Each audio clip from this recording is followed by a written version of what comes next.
My name's John Brutcher. I'm with the city of Jeffersonville. I operate the camera truck and the jet truck, and we are on a Revolution demonstrating this head that is badass. You fired up? Yep. Send it. It's like, oh, that's going to be gone. When you're running the Revolution nozzle, what's the truck setup that you're running it off of? We usually run at about 1,500, 60 gallons per minute. We use it for grease, use it for cutting roots. We've actually never ever blown up any laterals or anything using it, so you know, that was pretty cool. When you say you're not blowing up any laterals, what's that mean to you? I'm not getting a phone call.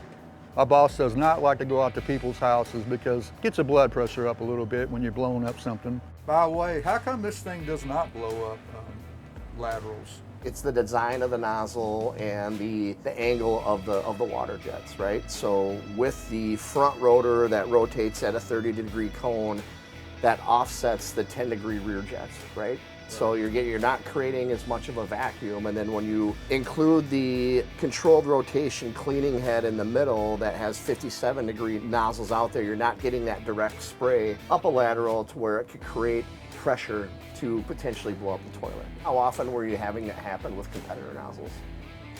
A lot. What's the toughest job you've encountered with the Revolution that you've been able to accomplish? Well, if it's real bad grease, like that one we had over at the community kitchen, which that line, we didn't even know it was there. That was a new line. It was full of grease. I mean, it was bubble up in the manhole, it stunk like hell.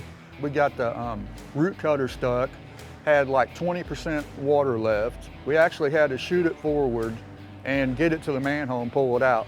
We used another head, got it through, was a little small head, a forward-facing head, but it didn't do much. But then pulling it back, we almost got stuck. Every joint, it got hung up, and it would be stuck so bad, it would pull down on the hose on the truck. The reel would drop down. We didn't know if we wanted to put the Revolution in there because, you know, the size of it.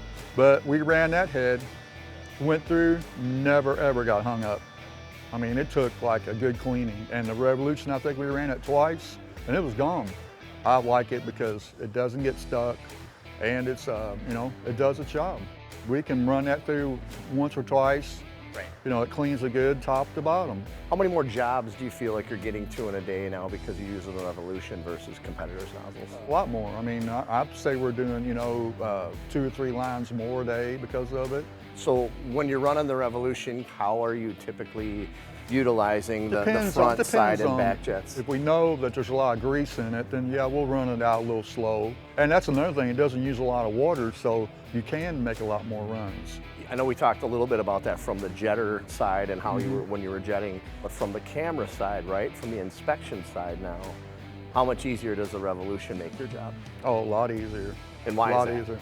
Well, I mean, it just cleans better. Grease, I mean, it cleans the top and bottom of the walls where you can see the cracks and stuff. Of all the tools in your toolbox, all the nozzles in your toolbox, what's your go-to nozzle now? The Revolution. We use it, you know, we would use that head first. Highly recommend having a Revolution. Yeah. And I'm not getting paid anything to do this.